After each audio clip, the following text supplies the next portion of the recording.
Tatum, Marcus Smart, Kimball Walker, and a bunch of cast off. So I'm gonna roll with the Brooklyn Nets to complete the sweep. I know Kyrie is looking for his revenge. He came out today and spoke about some of the racism in Boston, and I think they're gonna take that out on him. So I like the Brooklyn Nets to complete the sweep. My only thing is, doesn't this look a little too easy? Like, this is very much like confirmation bias, right? Like, we think the Nets are better. We think the Nets are contenders. We think the Celtics are bad. They've trounced them twice. I get that it seems like simple and obvious, but like, isn't there, like, how often do we see these series where some sort of twist is thrown in? And I mean, the Celtics did make the playoffs. They were in your top 10 in power ratings for most of the year. Is there no chance here that you think they even can steal a game? I mean, your margin for error here is literally nil. I mean, when you look at game one, that was the game that they needed to steal. The Brooklyn Nets had a 16-point quarter. You're not going to get another 16-point quarter from the Brooklyn Nets. They're not going to struggle to shoot as poorly as they did in that first half. That was the time to steal a game. They caught them slipping. The Brooklyn Nets came into this series with James Harden, Kyrie Irving, and Kevin Durant only playing 8 total games together this year. If they were going to steal one, it was going to be game one. Now the Brooklyn Nets are rolling. They're not going to be, Joe Harris is going off too. It's just so many weapons. Take them to sweep. I see no reason why they don't get it. Yeah, what's going to be interesting is whether or not the Nets will struggle next round when they actually have to face an NBA team. All right, Chris Raybon, what is your prop that you actually like going into the playoffs tonight? I'm going with a sweep as well. Better odds though. I'm going Philly at even money to sweep the Washington Wizards. And my thinking is pretty simple. Philly, they came out and B got in foul trouble.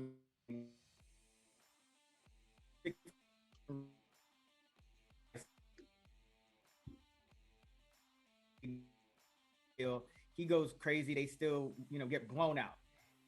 Washington just can't shoot 3-pointers. So I don't see how they beat this great Philly defensive team, because what you're looking for with the underdog is like variance, and nothing creates more variance in your favor than 3-point shooting. It's, really unpredictable night to night. So I like Philly to complete the sweep here. Washington won one quarter. They won the first quarter of game one. They haven't won one since, and they won that quarter by 1 point. That's a really great number. Like, I was ready to go back on you, and then like Washington hasn't won a single quarter except the first one of game one by a point. Like, that is a good pull there, Chris Raybon. You have sold me on this. I might have to jump on Philly sweep plus 100. For me, I love this prop that's available. They've got to win game 3 and win the series props. I'm going to be looking at these for tomorrow, but the ones that are on tonight, I've got Heat to win game 3 and the Bucks to win the series at plus 135. I'm getting the Bucks to win a series at plus 135 and for the Heat to get to nab a game, at least this game.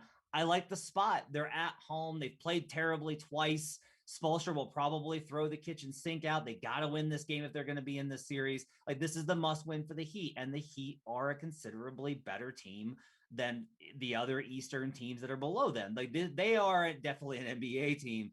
They've played terribly. Jimmy Butler's played awful. Bam Adebayo has been uncertain, and the Bucks have definitely played a part in that. I think the Bucks shot well under their expected range in game 1 from 3. I think they shot well over it in game 2. I'm looking for the Goldilocks where it settles back into a more manageable number. I think the Heat shoot well at home. They'll be able to get enough points, but I do think that Milwaukee has more counters they can add on in this series. They put Giannis Antetokounmpo onto Jimmy Butler every single game, and Giannis has done an incredible job. I do think they have more defensive answers. I'm a little nervous about Mike Budenholzer making adjustments as series goes on after the first adjustments have been made, like the counter adjustments. But in general, I like the Bucks to win the series. I think the Bucks are in a great spot to make a real run at the Eastern Conference title. And I do think that I like the spot for the Heat tonight. So I'm going to go ahead and grab Heat to win game 3 and the Bucks to win the series at plus 135. Matt, you don't have to sell us on the Bucks winning the series. It's a really smart bet, because if you like the Heat tonight, their money line is plus 105. So you're essentially getting a free 30 points of juice on the money line, but you don't have to sell us on the Bucks winning the series. Like that, all right, then I will stop trying to sell you. But you know what? So let's go to our big bets of the night. These are our bets, our best ones for the night. Reminder that everything that we talk about, all that data is available in the award-winning Action Network app. So Raheem Palmer, let me know, what's the best bet for you tonight? You may not have to sell us on the Bucks winning the series, but you do have to sell us on the Heat winning tonight, because I don't see it. Look, the Bucks are going to take this team into the deep waters and drown. You know, these two teams have played 2 games in this series, and the Heat have an offensive rating of just 99. In game 1 of this series, the Heat made 23s. You know what their offensive rating was? 97. Come on. Like, this team can't score. Jimmy Butler and Bam Adebayo, they're combining to shoot 17 of 58 from the field. You know, the Heat are just shooting 38% from the series. I mean, Jimmy Butler is basically in jail right now. Giannis Antetokounmpo, PJ Tucker, and Drew Holiday, they're locking this guy up. This team is not the team that we saw last year that, you know, dominate with their offense. Jay Crowder is gone. He's not walking through that door. D Wade is not walking through this door to help this team out. You know, Trevor Ariza is, you know, washed. He's Larry Holmes status. Let's be honest. I mean, this team can't keep up with them offensively. Now, if you look at the Bucks, they were just 5 of 31 in game 1 of this series from 3-point range, and they still won. You know, and in the game 2, you know, they shot above expectation. But I think game 1 was the most impressive because it showed us that this team can win ugly games. This Bucks team is far superior. I don't know if there's any adjustment that the Heat can make other than, you know, bringing in the ghost of Dwayne Wade, Shaquille O'Neal, and, you know, any of the guys from the past championship teams. The Bucks, they got humiliated last year, and they're going to take it out on the Heat tonight. Would like a Tim Hardaway Jr. or Tim Hardaway Sr. reference there as well. If you're going to bring back guys from the Heat past, also my favorite player of all time, Alonzo Mourning, underrated player historically. Look, here's my other thing. You talk about Jimmy Butler and Bam Adebayo shooting 38% from the field. Do we think that that's who they are? Like, is that who they are? I mean, this team struggled to score all year. Okay, but not over the last little bit of the season, right? Like, they got their numbers back up. And, like, do we think that they're just a bad offensive team? I do. Okay. I mean, they were like 20th in offense this year. Okay, but, like, do we think Jimmy Butler and Bam Adebayo are bad offensively? I don't, but here's the thing. If they improve, I don't see getting a Heat shooting night like we got in game 1 combined with Bam Adebayo and Jimmy Butler scoring efficiently in the same night. And if they can't win shooting 23s and outscoring the Bucks by 45 from 3, I got to fade them. So I don't think they can win the series because they lost that game, but that was one they had to get. They didn't get it. So I'm with you on that. I wrote about that over at actionnetwork.com, which you can read on the app. But I don't know. We'll talk a little bit more about this one in a minute. But Chris Raybon, I want to know what your best bet of the night is.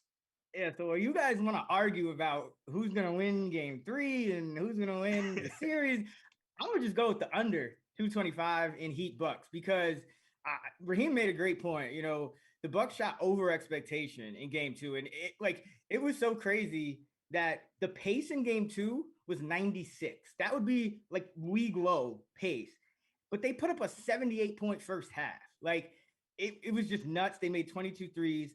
But the Bucks have forced the Heat to make defensive adjustments.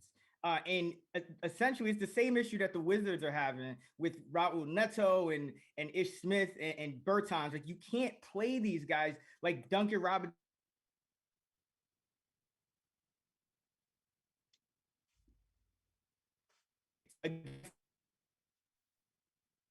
Deadman. I'm surprised, like, you guys didn't mention the ghost of Udonis Haslem when you were talking about the Heat, but we saw the ghost of Dwayne Dedman in the last game for 20 minutes, Bam at the 4.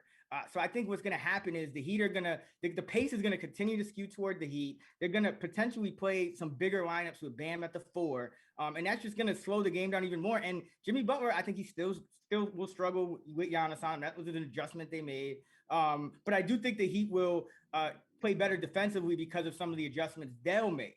So I just think overall, and I expect a better effort for the Heat at home. So overall, I just expect this game to go under. Remember, the first game when the Bucks didn't go crazy in the first half, the first game only got to 216, including a 5-minute overtime period. So you're a man that's been known to like a trend every now and again, not to bet it completely, got to be in context, but I've heard you on the Action Network NFL podcast with Stuckey. You like a trend every now and again, like, right, Chris Raybon? No. I've heard you use them. I've heard you use them. That sounded like like a setup. Like, like, but that sounded like a setup, so I just have to say no. Come on, Chris. Why are you get? getting brand new on this right now? Absolutely. You got no brand new soul. on me. He was setting me up, man. No soul by setup. All right. Here's the trend. So I looked Yeah. up. This is a big one for me. Hitting 23 pointers is a lot. Like that's a lot of threes, Yeah. even in the modern NBA. So I looked up in the modern era. Since 2014-15, which is the start of the Warriors era, right? Like when everybody started going bonkers. The Rockets come in that time. Everybody starts shooting more threes starting in 2014 and 15. Mm-hmm. Since that time, the game after an opponent hits 20 or more threes, mm-hmm. the under is 8-2. And that's a trend that repeats itself in the regular season. Okay, I apologize then, Matt. My bad. I thought you were trying to set me up with some heat nonsense about. Now I hope the over hits because sold me, and I'm not having it. Oh man. For me, I'm gonna stick with this game. I'm going with the Heat money line. I'm going right up against Raheem. I'm going absolutely up against them. Okay, so look, 5 and 6 seeds that are down 0-2 are 26-21. Straight up since 2003 in these playoff games that are in game threes. Like 5 and 6 seeds are markedly different from 7 and 8s. The 7 and 8 seeds are usually bottom dwellers, just happy to be there, just kind of got in, your Boston Celtics, the Washington Wizards. But those 5 and 6 seeds, those are teams that actually usually have kind of hung in. So it makes sense that they've done pretty well in this spot. Like they have done okay hanging in the spot, and against the spread, they're just as good. I think Butler and Bam are likely to improve. The Bucks, we haven't seen them. If the Heat come out with an adjustment, a major adjustment, which Spo is definitely capable of, they've got the capacity to be able to pull that off. Then you factor in the fact that you've got all these numbers on teams in the first half, right? Like the extremely great numbers for all of these teams in the first half down 0-2. Like that's been a trend. I'm following that trend. I'm betting that trend. I love this spot for them. I don't think the Heat are sweet bait. That does not make any sense to me. That is not the identity of this Miami Heat team. They've been too good in the playoffs. Spoelstra is going to find some sort of adjustment. They're going to knock down threes. The Bucks shooters won't be as good on the road. I love the Bucks in game 4, but in this spot in game 3, I like the Heat on the money line. I will go ahead and go right up against Raheem Palmer. And I hope the over hits too. That was Freudian slip. You know the under's hitting. All right, time to spin the wheel. This is our prop section. We have selected a number of props. We've prepped for them all. We have to, based off of where the wheel lands, we have to choose whether we're going to get the over or under. Raheem's up first. Are you ready? I'm born ready. Let's go. All right. Producer Evan Abrams, let's spin the wheel. All right, Kentavious Caldwell Pope. Over under 1.5 made 3-pointers in Suns Lakers tonight. I'm going over. I don't know if you guys saw the end of the Suns Lakers game. LeBron was pissed. He passed the ball to KCP. KCP was wide open and elected to pass it to Schroeder and, didn't take the shot. I think that's going to motivate him to, take some shots. Now, first of all, KCP is second in 3-point attempts on this Lakers team. He's shooting 5.5 threes a game in the playoffs. You know what he's shooting? 9%. He's 1 for 11 in the playoffs. And you know what they say? Role players always shoot the ball better at home. And, the Lakers are coming home. When you look at what he's done in the regular season, this guy is 42% on catch and shoot threes and 42% on pull-up threes. So he's going to shoot better. I'm betting on regression. Take the over 1.5 threes from KCP. LeBron's going to put the ball in his chest. He's going to trust him to make these threes tonight. Yeah, and LeBron was in his ear about that. I just want to note, however, that your thesis now is Kentavious Caldwell Pope will definitely regress back to the mean, but Jimmy Butler and Bam Adebayo definitely will not regress back to the mean. Just so we're clear, that is your position. But that's like saying Giannis Antetokounmpo's ridiculous length will regress back to the mean. That's the only, that's not a stat, Matt. That's just a monstrous human being who's still there. All right. Let's go to Chris Raybon. Thanks for backing me up, Chris. I appreciate it. I got Chris, you. I'm not going to ask you if you're ready. You just got to tell me no. No, something. So, no. Evan Abrams, just spin the wheel. Just do it right now for Chris Raybon. All right. Brooke Lopez, Brolo, Splash Mountain, over under 4.5 rebounds, Chris. I'm going over, just kind of correlated with my under bet for the Heat and the Bucks. I think that, well, first of all, the way Lopez has been playing, especially against the Heat, even dating back to last year, he's gonna hang back in the paint. He's gonna play down low in this series. So in the first game, we saw him 8 rebounds in 36 minutes. Second game was a blowout, so he only played 23 minutes. Still got 6 boards. And dating back to last year's series, even with the Bucks losing in that.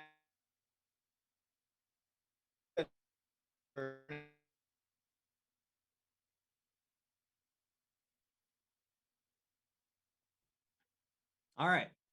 That sounds good. Let's go. You know what else this is correlated with? This is correlated with the fact that Miami aren't going to score points tonight.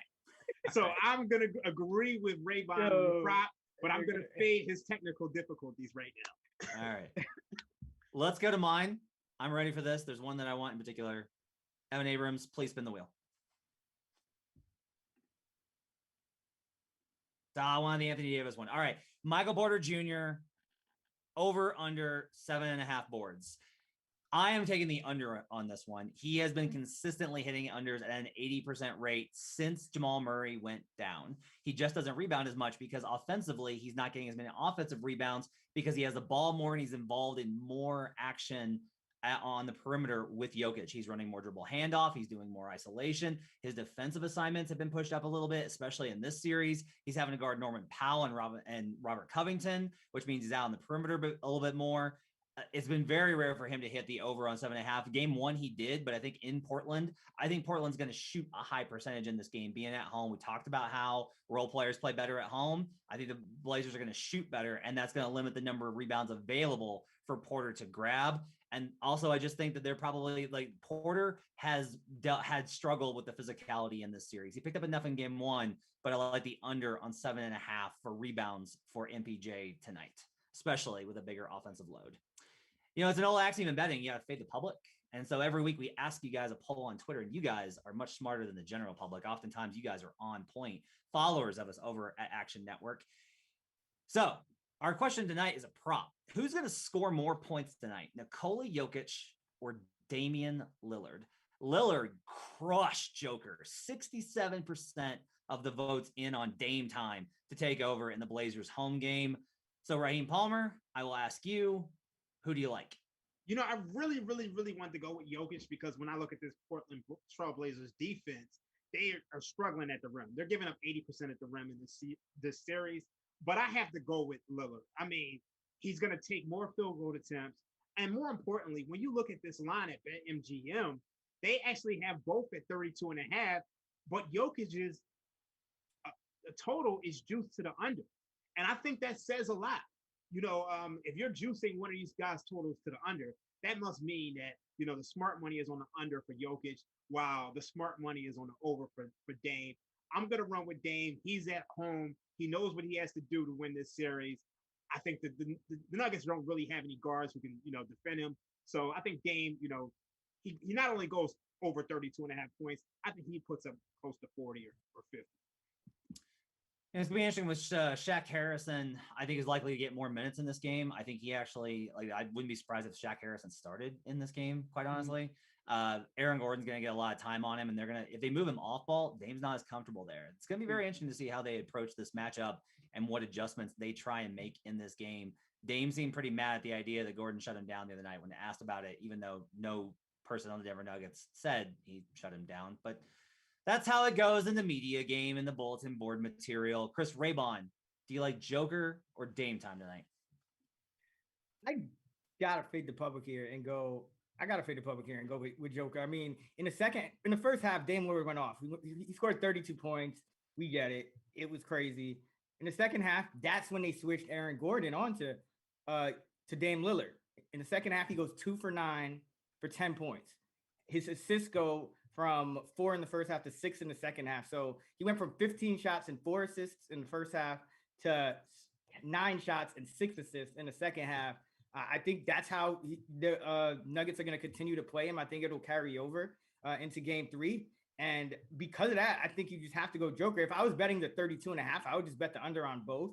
I think I like Lillard's better. But the thing about this year, 4, and then he also had 21 points in 16 minutes in another game against Portland. So I mean, I just feel like that adjustment for Aaron Gordon could have an impact on Dame that we just haven't realized yet, because everyone's kind of so caught up in the fact that he put up all those points overall in game 2 that didn't realize just how much he was shut down in the second half. So I'm with the public, but I'm actually I'm in between the two of you. I like your under bet on both, but I think Lillard winds up with more because he's at home. I think he gets the whistle tonight. I think Dame gets some trips to the free throw line. So one of the ways to counter Aaron Gordon when they put him on him, either in isolations or in pick and roll action or whatever, is for Dame to drive, because Gordon doesn't have the foot speed to keep up with Dame. Now, if Gordon just sits back and guides him to help, that's fine. I have a feeling that Gordon's probably going to play him aggressive to try and body him. And the officials, who are already worried about fighting this game, because I really thought there was going to be a fight in game 2, they're going to call it pretty tight. And I think that the Blazers are going to put up a big number in free throws in this game. I think Dame gets a lot of free throws. I think Joker doesn't. I also think, I don't think Joker's, it's hard to say that Joker's ever going to have a bad game. His bad games look like 22, 8, and 2. Like, that's a pretty good game for a lot of players. For Joker, that's pretty terrible. I think it's possible for Joker to have an off night. You know, Nurkic gets away with a good whistle tonight and is able to body him. He misses a few bunnies. He gets in foul trouble. That's also possible. So all those things considered, I really think the whistle's going to bend towards Portland tonight. I think the shot's going to bend towards Portland tonight. I like Portland -4. And so I also like Lillard to score more, even if I don't think that Dame's necessarily going to be able to go off because of those defensive adjustments. All right, let's recap our bets for the night that we've laid out here on Heat Check, provided by BetMGM. Raheem Palmer likes Milwaukee -1.5. He's laying the points with the Bucks. He's got KCP over 1.5 3-pointers made. I like that one quite a bit. And he likes Damian Lillard to outscore Nikola Jokic. Chris Raybon's got the under in Heat Bucks. Like that bet a lot. Brooks Lopez over 4.5 rebounds. And he likes Joker to get the job done versus Dame. And I've got the Heat on the money line, because I'm going no half measures here. I like MPJ under 7.5 rebounds and Damian Lillard to outscore Joker. This has been Heat Check, presented by BetMGM. Thanks for joining us. We'll be back next week with another episode. Meanwhile, stay tuned to all the great content on the Action Network and the Action Network app.